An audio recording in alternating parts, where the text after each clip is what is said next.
There's just no doubt about it. I messed up this weekend. It up. All that other bull, it don't matter much. You only climb me, I put the ladders up. No fault, I done doubled up on the workload. I think I fell in love with the bankroll. Hey, welcome back to the channel. So this weekend my daughter was having her palm competition.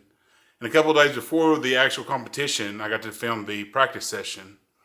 And then at the competition, I got a chance to film that.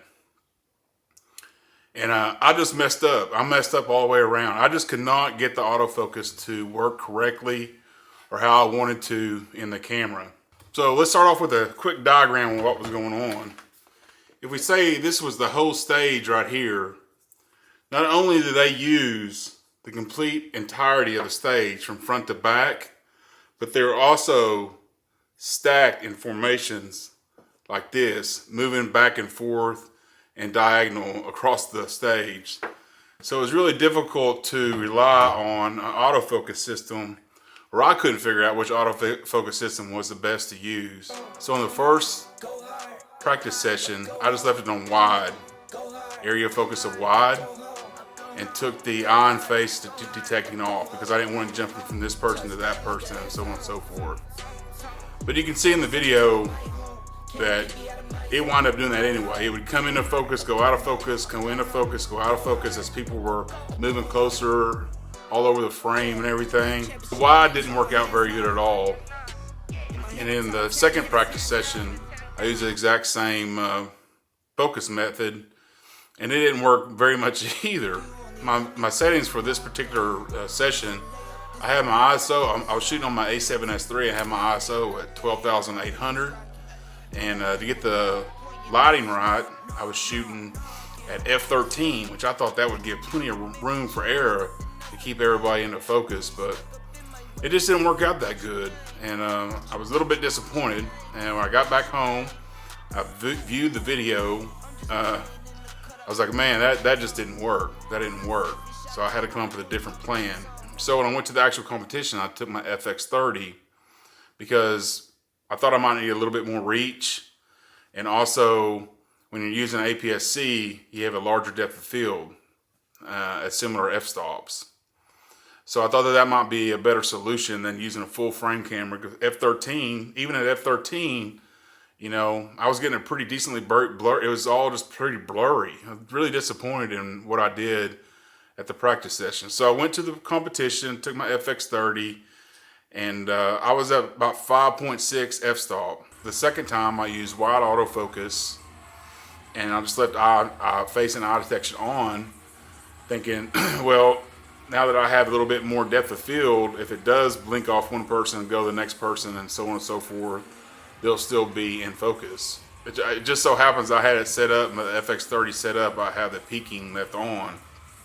And I could see, the white, outline of the peaking while I was filming. And I think the face and eye autofocus set on wide did a fairly decent job of catching, the action, the dance that was going on. There were still a little bit of autofocus malfunctions. I mean, it was a tough environment. I will say that, because there was people in front of me. The same thing was going on. I was trying to film, what was the action that was going on behind the group of people in front of me, and they were moving all over the place, jumping and kicking and all this and that. And faces, I'm sure, were coming in and out of focus, but it did a pretty decent job of keeping them focused. So in their second dance, or second performance, I decided, well, I don't know if I'm very happy with that. I changed it to spot, middle spot.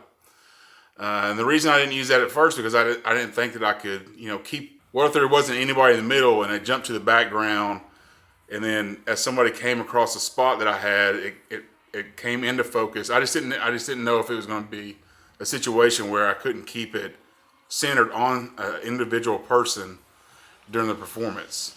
I decided to go ahead and try out the center spot, and I think that worked out the best over all this, because, like I say, I could shoot the center spot past the people sitting in front of me and try to keep at least one dancer in the frame while I was filming. And you can see, other than one time I accidentally hit the screen to enable touch tracking and it went off. The touch tracking autofocus went off on something on the floor or something.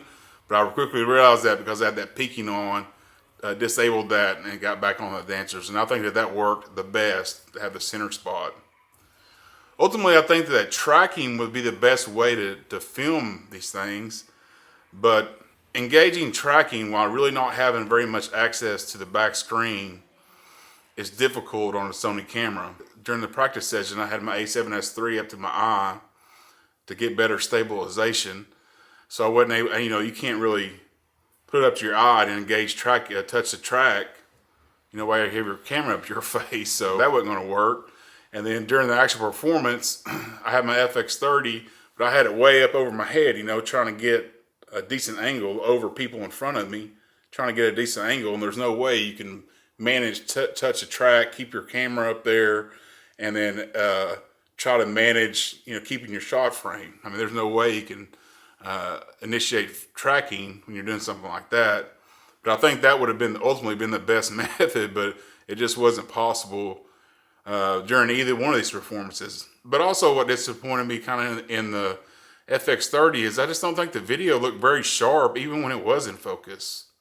I don't know, maybe it's just me. It just didn't seem like it was a very good, sharp, crisp 4K video anyway.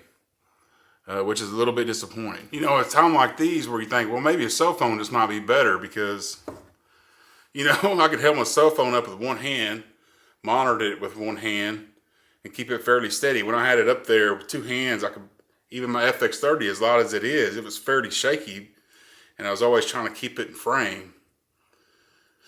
So even my cell phone might have been a better option, and it definitely probably would have done better on the autofocus because it's just everything would have been in focus more than likely. So sometimes maybe the cell phone is the best option. I don't know.